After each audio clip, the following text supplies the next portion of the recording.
రెండు డాక్యుమెంట్స్ చూసినారు. ఒకటి రాజకీయ పరంగా అవకాశాలు ఎట్లా కొల్లగొట్టుకుపోయారు ఒక వర్గమని, రెండోది జ్యుడిషియరీ వ్యవస్థలో ఎట్లా సెటిల్ అయ్యారు వీళ్ళందరూ అనేది రెండు అంశాలను మీ ముందు చూసారు. సో అందులో నిన్న జ్యుడిషియరీ వ్యవస్థ అయితే, మొన్ననేమో పాలిటిక్స్. ఇక రేపు మరొక బాంబు మీ ముందుకు తెస్తాం. ఎప్పటి వరకు తెస్తామంటే ఈ తెలంగాణ రాష్ట్రంలో బీసీల లెక్కలు తేల్చే వరకు, గ్రామాన ఏ కులం వాళ్ళు ఎంతమంది ఉన్నారని చెప్పే వరకు ఇవన్నీ చేస్తూనే ఉంటాం. ఎంతటి దుర్మార్గం అంటే మొత్తం భారతదేశంలోనే మొదటిసారిగా కర్ణాటక ప్రభుత్వం 2015లో కులగణన చేసింది.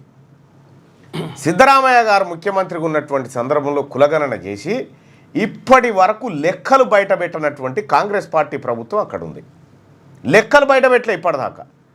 ముఖ్యమంత్రి సిద్ధరామయ్య గారు బీసీ సామాజిక వర్గం నుంచి, ఇంకా కొంతమంది మంత్రులు ఈ లెక్కలు బయట పెట్టాలని క్యాబినెట్లో మొన్న నోటు పెడితే పెట్టడానికి వీల్లేదని చెప్పి డీకే శివకుమార్ ఇటువంటి అప్పర్ క్యాస్టులంతా లేచి లొల్లిపెట్టి వెళ్ళిపోయారట. ఇంకో ఇది కాంగ్రెస్ పార్టీ కథ. కర్ణాటక రాష్ట్రంలో కాంగ్రెస్ పార్టీ నిర్వహించినటువంటి కులగణన సర్వే లెక్కలు ఇప్పటిదాకా రాలే బయటికి.